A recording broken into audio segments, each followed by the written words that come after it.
Ready. Hello, good day, and welcome. Today we are Rise Bar on Cipriani Boulevard in Trinidad and Tobago. Today we have Devin, Mr. Worldwide. Today we are doing a reaction to the match. Burnley, Manchester United versus Burnley. So Devin, what are your thoughts on the match today? Well, first off, I have to say thank you so much for the welcome. We've been doing this channel for years, said that we have to meet up in person. And we're here finally, and I cannot be thankful enough for the hospitality. So, today... Not finished. Alright, go ahead. I have to hype up Trinidad. Yeah. You know what? I got told so much about Trinidad, how dangerous is all this stuff right now. Could not be more wrong. Sitting here having the time of my life right now. Yeah. Even here drinking, punching. So there you have it. Mr. Worldwide is drinking, punching rum. But so, going into the match now as well, I went into this match with zero expectations. You know, like, if we win, we win. If we lose. It's better for the mental health. But somehow we pulled out a win. One thing that I don't like though is our top goal scorer is still own goal. Yeah. That needs to change. So, I mean, we're looking at the results. The results are not where we expect it to be. The results are subpar, but the general play and how we approach games. What are your thoughts on the way we approach games? We're showing signs of promising. The finishing still needs work. The defensive side, we're not thinking about the goals. It's still a work in progress. But at the end of the day, I am just glad that we finally scored some open play goals. Even if it was only one. Yeah. Let's see, it was an own goal, open play, and a penalty. But we finally got a win on the board. And Momo is no longer 007. Yeah. So we have to wait now on Sheshko and Cunha to make sure they don't end up that way too. Now there's a stat that a lot of fans may not take cognizance to that I want to ask you about.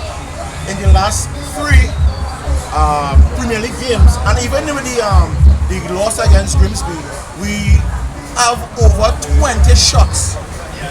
And not the amount of goals that should represent that amount of shots on target. How do you feel about that? Well, if we look at, I think it was Momo should have an assist to him. Wide open, we missed that. That needs work. It's going back to what I said before, it's a work in progress right now, but we're getting the chances now, but we need to make sure we finish those chances. But also, credit to Ahmad, right before that, he should have, that volley, anywhere else but right at Dubravka, that would have scored. And there was another opportunity after that as well that we missed. Oh, Xerxes. Xerxes had an opportunity as well that he should have scored as well, so just got to make sure we're in front of the final third. Sheshko right now is starting to get a little bit concerning though. I don't know why he's not starting. We spent all that money, we saved the striker, and he came on and he had one good header, but I still think we need more from him coming up. So I will give my a small condensed version that I have based on what Mr. Worldwide has said. I think the system isn't failing us, it's the players. They have been placed in positions to maximize on the opportunities that has been created, and the reason why those opportunities have been created is because they follow the system. I think the players overthinking it a bit too much, because when they get in front of the goal, they just not putting away sitters. Teams who are placed in those situations would have scored those goals. I don't know what it is with the players, but something has to give.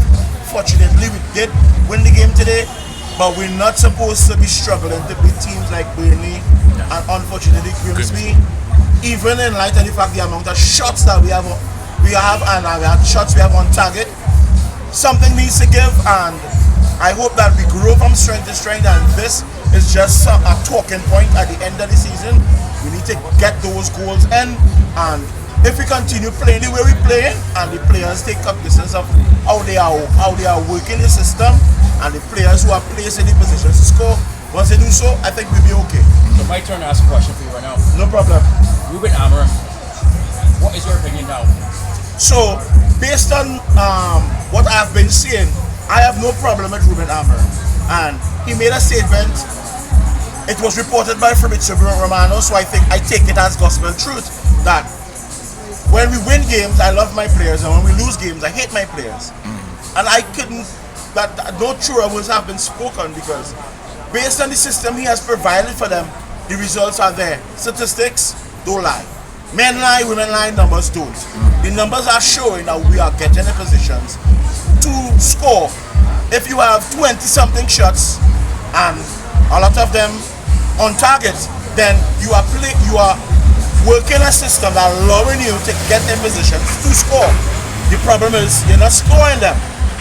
That needs to work. I don't know how we're going to. We need to fire Ben McCarthy. We need to get a new striking coach. Something has to give. He's gone. He's gone. Well, we need to get a new striking coach. Something has to give. The players are being placed in position to score, and they're not scoring. So I have no problem with Amram. He is putting us in a good position to succeed. It's up to the players to want to succeed now. So my opinion on Amram right now, it's a bit ironic, because we say we want to hear more honesty from the players and managers. You're getting from Amram, and now people are saying he's too honest. Yeah. Because he says exactly what's on his mind. No, regardless. No, you have to remember that the United fans have been spoiled for many years. We have a lot of fickle fans.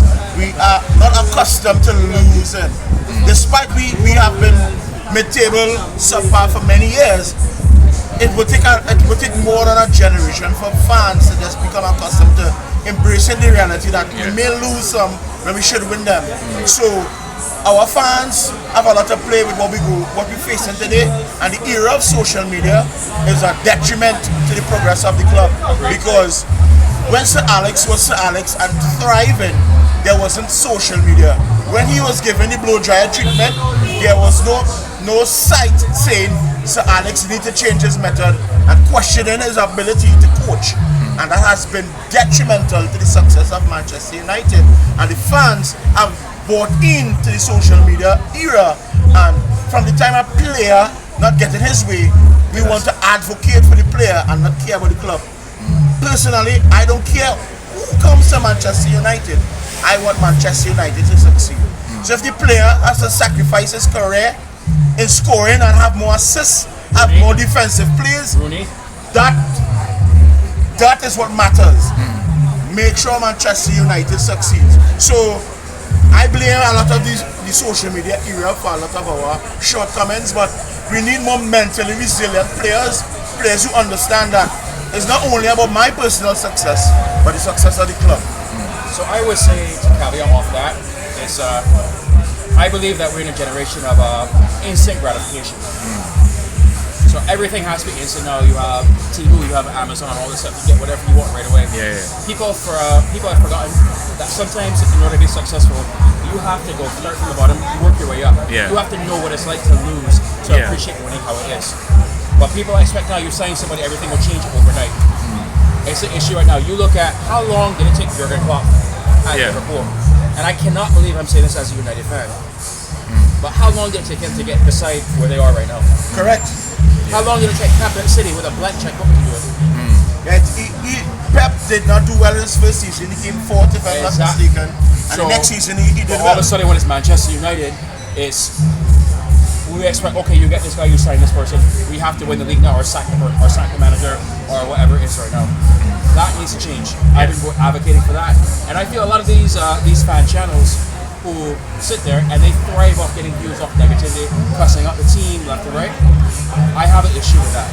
And it goes back to what you say with social media. I believe that's the big thing, and these are the biggest channels that are doing it as well too. Well, one in particular, not all of them.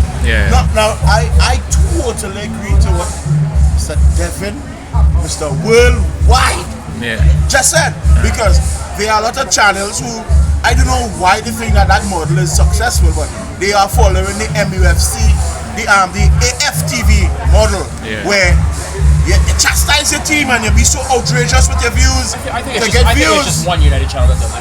I think it's just one.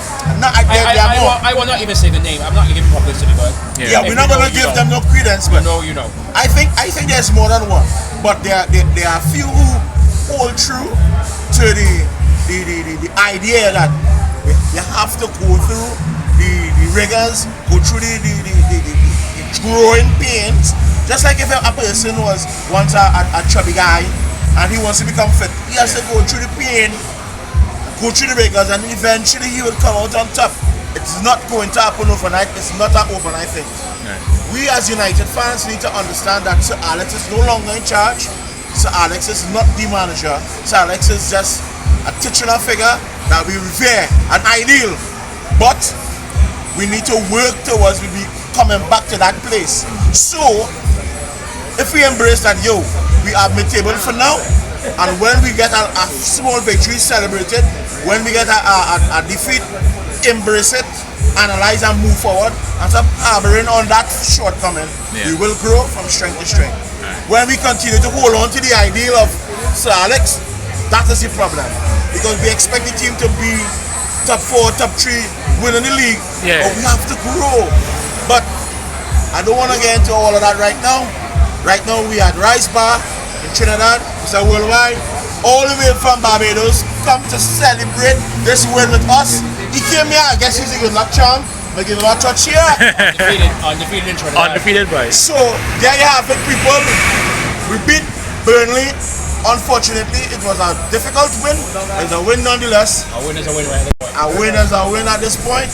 We got it done. So we're celebrating. Right. So we have a problem now. My glass is almost empty right now. We need to refill. Enjoy yourself.